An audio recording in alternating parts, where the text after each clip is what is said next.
Hi, I'm Sarah from slimhappyandeating.com, and I'm here today to talk to you a little bit about why change can feel so strange. So here at Slim, Happy and Eating, we enable people to really ditch the diets forever and nurture their body with lovely, clean, scrummy food and become slim, happy and eating. And we have kind of a two-pronged approach. Yes, there's the clean, intuitive eating that we teach you all about, and that goes hand in hand with kind of the psychology of weight loss and behavioural change. But don't become too worried about those terms, because it's just the happy in slimhappyandeating.com. Now, one of the reasons why people sometimes give up on any change they're trying to make to their lives, including becoming slimmer and healthy for life, is because sometimes it just feels like hard work. It just doesn't feel right. It's not easy. So I'm here today just to explain a little bit why that is and how you can get around that, really. So first of all, what I'd like you to do is a little exercise. And don't worry, I'm not talking about jogging or anything like that.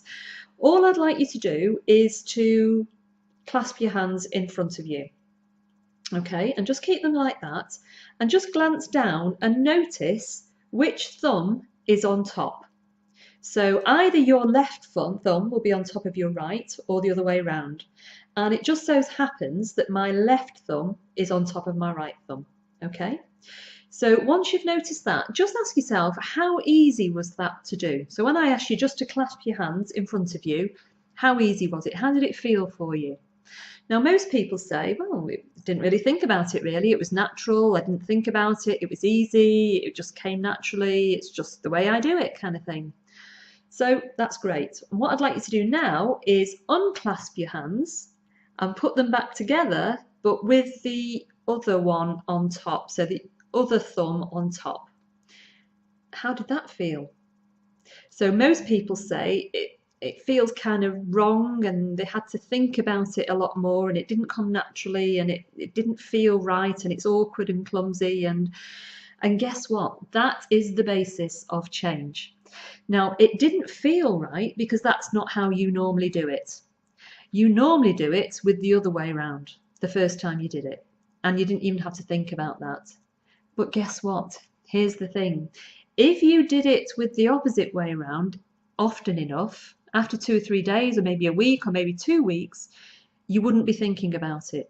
It would feel natural as well. It would be easy. And that is the basis of change. So whenever we do anything for the first time, our brains, this wonderful computer we have inside our heads, our brains makes a little record of it. We call it a little neural pathway, but don't worry about the names of things. So I imagine this to be like a little thin strand, and it's recorded that we've done something for the first time. So imagine if tonight I said, right, we're going to go out and learn Mandarin. So we're going to go and learn how to say our name in Mandarin. And if you've never learnt Mandarin before, the first time you do it, it'll take some thinking about, but you will record it in your brain. You've actually said your name in Mandarin. And if you say it over and over again, and as you become more used to it, every time you do it, this strand becomes thicker and thicker.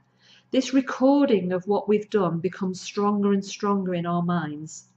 And I imagine it to be, when we've really got into the groove with something, when something has become a habit, we've done it that often, instead of just being this thin strand, it's like an old twisted sea rope. You know, the ones you see at the seaside, real thick rope. And you try and break that rope, and it's really hard to break. And that's why habits are so hard to break, because they're strong inside us. And that's all that change is. So the more often you do something, the stronger it becomes recorded inside us, and the easier it is to do. So the next time you start trying something new, and it doesn't automatically feel so wonderful and natural and easy, just remember it's change, and change takes time to build up.